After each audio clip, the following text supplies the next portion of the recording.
Para hablar sobre el caso y lo que representa a nivel simbólico también este tipo de condena, me acompaña la abogada de este caso, Viviana Lozano, y también Jessica Larsen, quien es abogada del niño y además integrante del Instituto de Derecho de Familia del Colegio de Abogados.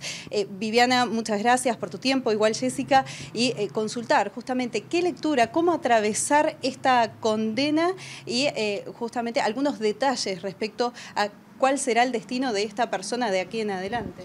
¿Qué tal? Buenas noches, gracias.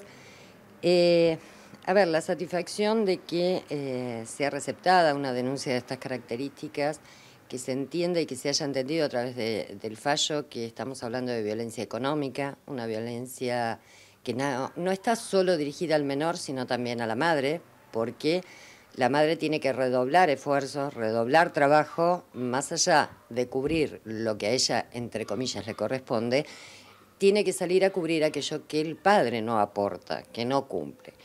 La ley es muy clara al respecto. El artículo 1 nos habla en la 13944, que es la ley justamente que habla del incumplimiento de deberes de asistencia familiar, del padre que se sustrae a brindar los medios indispensables a un menor de edad o si fuera discapacitado, no importa la edad que tuviera.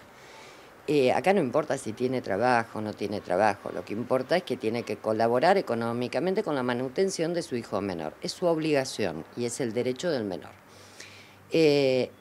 Cuando esto no sucede y cuando, además dice, aún sin mediar sentencia civil, esto que implica que no es necesario que haya una sentencia del juzgado de familia que le diga, señor papá, usted tiene que cumplir.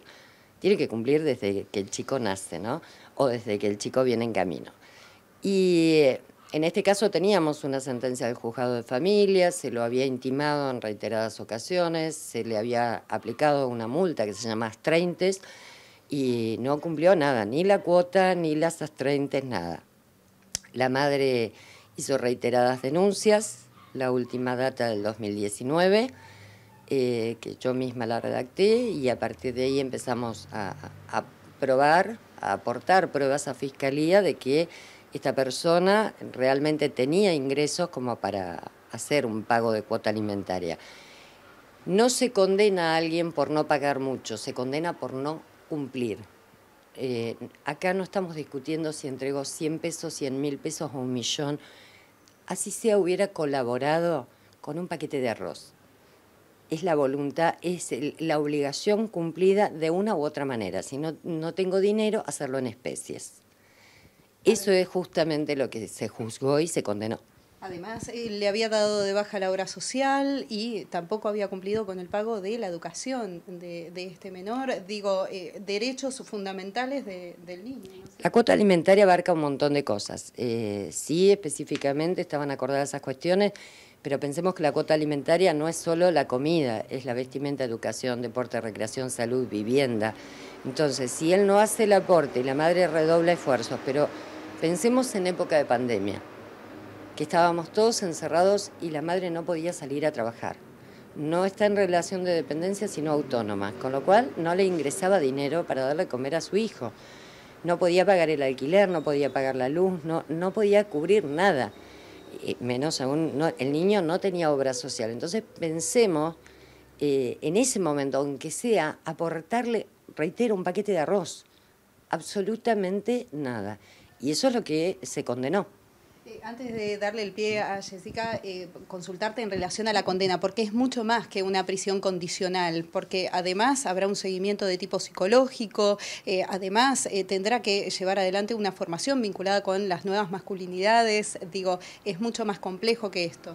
Sí, hay una serie de reglas de conductas pedidas por Fiscalía y respaldada por nosotros desde el particular damnificado, que tiene que cumplir. Si incumple con esas reglas de conducta, algunas son las básicas, las habituales, de fijar residencia, concurrir al patronato de liberados y demás, pero después tiene sí otras cuestiones que, como ser, por ejemplo, una pericia que le van a tener que hacer psicológicas, concurrir a este taller del patronato de liberados, de nuevas masculinidades, o sea, tiene esa particularidad este fallo que es muy novedoso para nosotros por todo lo que recepta y porque reitero lo que dije en un comienzo.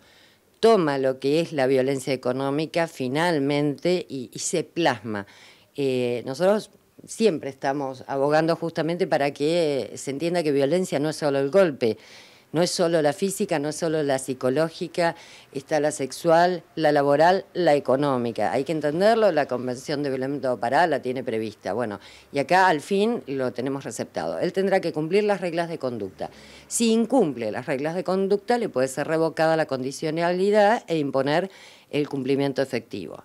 Muchos dirán, pero si está preso no te va a pagar, tampoco paga estando libre. Sin duda es una sentencia que podría leerse como una justicia con perspectiva de género, ¿es así? Sí, buenas noches. Exactamente, se celebran este tipo de fallos y se estudian y se analizan porque marcan precedentes que además visibilizan estas cuestiones que la doctora Lozano venía manifestándoles. Es la violencia doméstica, la violencia de género. Acá no solamente tenemos una mamá que estaba gravemente perjudicada por el incumplimiento de la obligación alimentaria, sino niños.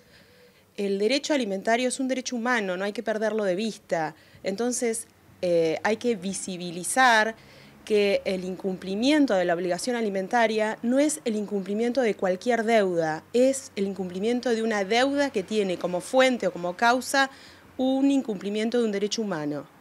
Entonces, se celebran estos fallos, ¿por qué? Porque si la justicia se torna absolutamente inútil para poder de alguna manera sancionar o despertar el cumplimiento de alguna forma, digamos, tenemos un batallón de madres reclamando por deudas. Esto es muy común. En el estudio jurídico tenemos muchos incumplimientos de deuda alimentaria y cuesta mucho llegar a la justicia penal porque muchas veces, como decía Viviana, el incumplimiento a veces es parcial, un poquito, entonces tampoco ahí se llega, pero estos fallos lo que ponen en la mesa en discusión es que lo que estamos incumpliendo es un derecho humano alimentario, del cual el Estado además es un garante de cumplimiento, es decir, el Poder Judicial no puede dar vuelta su mirada y decir, bueno, se me terminaron las herramientas para poder solucionar esto. Y después pone también en la mesa que atrás de un progenitor que no cumple, hay otro que sí lo hace y redobla esfuerzos para poder hacerlo de esa forma. Con lo cual se celebran estos fallos porque despiertan del silencio muchas cuestiones que a veces quedan poco visibilizadas. Así que sí, se celebran y se estudian además, porque estamos reclamando hace mucho que el incumplimiento de las deudas alimentarias sea visto con perspectiva de género y con perspectiva de niñez, porque eso también es importante. Atrás de un incumplidor hay un niño que muchas veces no logra poder satisfacer todas sus necesidades, aún a veces las más básicas. ¿Sole? Sole, ¿nos escuchás? ¿Alguna pregunta? Sí. Bueno, te hago dos preguntas para cualquiera de las dos profesionales. Primero, además del fallo condenatorio de la prisión, tiene que pagar lo que debe y con intereses. Y por otro lado, si esto se puede citar como jurisprudencia en otros casos similares. En primer lugar, lo que debe está dentro del fuero de familia, que eso, el trámite continúa. Si bien nosotros habíamos peticionado una multa muy específica que la peticionó el señor fiscal, específicamente yo pedí que no se compute el pago de la multa como saneatoria de la deuda que él tiene, porque si no, todo aquello que durante tantos años no pagó, con 2 pesos quedaría cumplido.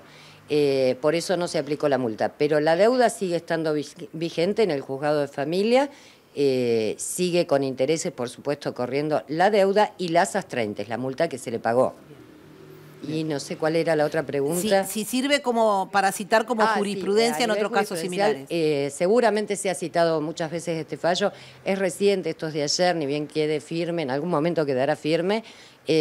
Cuando quede firme seguramente sea muy citado el fallo porque marca la visibilidad de una problemática que se venía escondiendo bajo la alfombra. Venían mencionando las dos que esto es habitual, los reclamos de un montón de familias porque los padres no cumplen con la denominada cuota alimentaria, pero por una cosa o por la otra no llegaba al fuero penal. No es muy habitual que alguien sea condenado con pena de prisión, ¿no?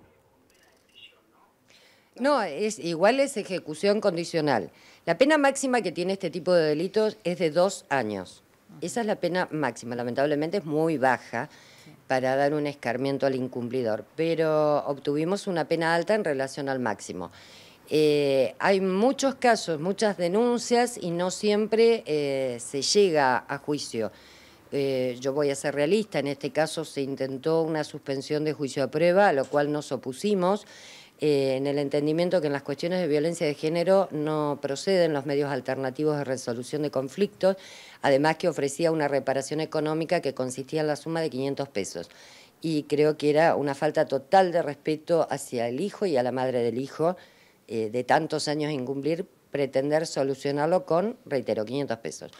Luego se intentó un juicio abreviado, nos opusimos también, haciendo uso de la ley de víctimas, y también con los mismos fundamentos. Por tal motivo, la juez rechazó el pedido y terminamos en debate. ¿Esto se puede apelar todavía, esta condena? Para completar lo que decía Viviana y poder sacarlos del asunto en particular, recuerdo un fallo, una sentencia de no hace mucho, de un juez de familia de, si mal no recuerdo, la ciudad de Cipolletti, en donde frente a un incumplimiento también totalmente írrito, muy pertinente en el tiempo y demás, el juez de familia dispuso el arresto del padre incumplidor solamente sobre los fines de semana. ¿Por qué? Porque le daba la posibilidad de poder salir a trabajar los días de semana. Entonces, trabajaba este progenitor, volvía a cumplir su arresto los fines de semana y bueno, aparentemente esta medida de cumplimiento que tomó el juez de familia, porque los jueces de familia pueden disponer medidas de arresto para los incumplimientos de cuota alimentaria, después de un par de fines de semana que tuvo que estar en la cárcel, se ve que reflexionó y terminó pagando una deuda alimentaria que era muy grande en dinero. Así que aparentemente estas cuestiones, cuando se van para ya la gravedad de la sanción, ahí parece ser que cumplen efecto. Así que vean que también en algunos puntos o en algunas jurisdicciones se ha dado la posibilidad de un arresto en sede de los juzgados de familia. Preguntaban si se puede apelar esta medida. Sí, sí, es apelable porque este es un fallo de primera instancia del día de ayer, así que sí, seguramente va a ser apelada, seguramente no nos cabe duda, pero por lo menos ya, bueno, ustedes se enteraron, tomó estado público esto. Lo que tiene de bueno el interés de ustedes en conocer estos detalles es el mensaje que transmitimos a la sociedad, tanto desde el Colegio de Abogados como en mi caso en forma particular, que entiendan que los incumplimientos tienen consecuencias y que si uno persiste en el reclamo puede obtener el resultado con el que anheló al comienzo de todo esto, que es un poquito más que un tirón de orejas. Esta mamá comenzó con las denuncias en 2016, ¿sí? Durante mucho tiempo hizo este derrotero judicial, pero no fue en vano. Entonces no hay que bajar los brazos, hay que seguir peleando por el derecho de los niños.